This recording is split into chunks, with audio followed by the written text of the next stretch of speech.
you students, welcome to Legacy IAS Academy.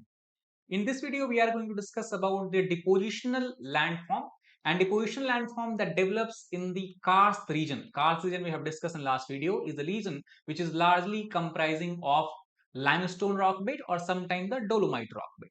So first of all, again to give you a brief introduction, Karst is a type of landscape where the dissolution of the bedrock has created several features which we have discussed already in the previous video, that is sinkholes, sinking streams, caves, springs, as well as the other characteristic feature. Karst is associated with the soluble rock types such as limestone, marble, as well as sometimes gypsum, as well as dolomite. And generally such landform develop when most of the water that is falling on the surface due to the rainfall interacts with the surface and then enter the subsurface by causing the dissolution, solution or erosion to the cracks, fractures and holes that have been formed in the bedrock. And after traveling underground, sometimes after traveling for a longer distance, the water that is carrying large amount of solutes, they get discharged from the springs through the many cave entrances, and it is during this time we see development of several depositional landforms within the caves and caverns region of the karst topography. So the common or the general term used to characterize the depositional landform in the karst topography is what we can call as speleothemes. Speleothemes in a simple term can be defined as types of deposit in caverns, with calcite being the common constituent. Calcite is nothing but calcium carbonate. And in the section where the groundwater table has dropped, where the groundwater table has declined, there is a sudden release of pressure that happens. And as there is a sudden release of pressure, it causes precipitation of minerals, and due to the precipitation of minerals in a variety of shapes, we see a variety of speleothemes in the cavern region of karst topography. The most notable and the common landform that common feature that develops in the cavern is what we can call as stalactite. Stalactites can be defined as such kind of feature where depositional feature develop due to the continuous growth of limestone from the ceiling in the downward direction. The simple mechanism as such, as we know that we have a cave, and cave has a cave bottom and the cave roof, and suppose on the cave roof you have the water that is flowing through. Now what happens, due to the cracks and crevices presented in this cave roof, water start to penetrate and water start to seep through this roof. As the water start to seep through this cave roof, what happens, gradually drop wise the water start to fall down on the bottom of the roof. Thus we have seeping of water through cave roof, that is followed by a chain of water droplet that start to develop here. And in this chain of water droplet, we also have limestone that is dissolved here. And thus many times water evaporates when it is hanging from this cave roof, and thus limestone deposits are left behind, and these solid limestone deposits keep on growing in the downward direction, and gradually it converts into what we can see from this particular picture is a stalactite. Stalactites are the term that is generally used for the vertically extending limestones, but sometimes the limestones are also extending horizontally or diagonally. In that case, such stalactites are also referred as helictites. So both are example of stalactites. The another interesting feature that develop is what we can refer as stalagmites. The stalagmites are deposits that grow from the ground up. To give you a brief idea again, the stalactite is when they are growing from the cave roof to the downward direction, while a stalagmite grows from the valley floor in the upward direction.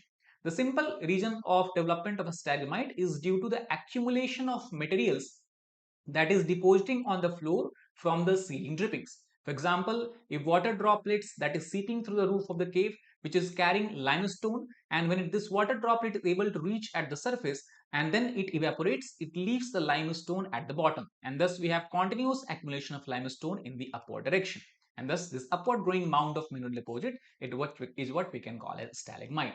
And again, sometimes a stalagmite do not grow vertically in the upward direction but extend horizontally or diagonally, and such stalagmites are called as halagmites. So as you can see from this particular picture very clear, this is a stalactite, and due to the movement of the limestone deposits in the upward direction, we have development of stalagmite.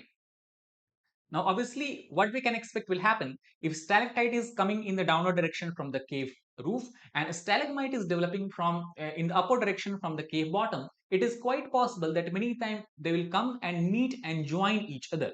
As we can see from this particular picture, here the stalagmite from the bottom and a stalactite from the top had joined with each other. And this is also actual picture taken from the Mammoth Cave in the Kentucky region of United States of America. Here also we can see the development of a joining off of the stalactite and a stalagmite. And thus, when they join together, they form a continuous column, which can then be referred as cave pillar or cave column, which is a third depositional feature of the karst topography. Another interesting feature which we see is what can be referred as drapes or the curtain. So what happens when from the cave floor, numerous needle-shaped dripstones seem to be hanging, and these are what we can call as drapes or curtain. The mechanism of formation will be very similar to the formation of stalactite, but the only difference is here all these small pinpointed needle-like projections are there. They are joining each other, they are adjoining each other, and they seem to form a common singular structure in a kind of curtain-like manner, and that is why we call it as a drape or curtain. The another landform which we see developing due to the depositional work in the karst topography is what we can call as tufa. The picture of tufa you can clearly see here. It is a variety of limestone which forms when the carbonate mineral that is present in the water precipitate out due to the increase in temperature. Thus, due to increase in temperature, water evaporates, and thus we have limestone that is left behind. Basically, due to the geothermally heated hot springs sometimes produce similar kind of carbonate deposits, which is called as travertines. So tufas and travertines are similar. Many times tufa give rise to the travertine like structure. The last deposition landform which we have talked about is what you can call as Tera Rosa. Tera Rosa is nothing but a well-drained reddish kind of clay to silty soil having neutral pH condition. And it is believed that in the limestone topography in the karst region, due to the chemical weathering of limestone, especially under high oxygen environment or oxidizing condition, which is promoted in the Mediterranean climatic zone, give rise to a special kind of soil which we call as Tera Rosa. So overall, these are the major deposition landform in the karst topography. To revise again, we have a stalactite coming from the top, hanging from the cave roof. We have a stalagmite that is developing from the cave bottom in the upper direction. Joining together of both leads to development of column or cave pillars. When the stalactite take a form of curtain or take a shape of curtain like shape, which we can call as a drapery, and then we have several different other kind of landform which we have discussed. That is all about this particular video. I hope you like the video. If you like the video, please hit the like button, share it with your fellow aspirants, as well as subscribe to our channel for more such helpful content. Thank you very much.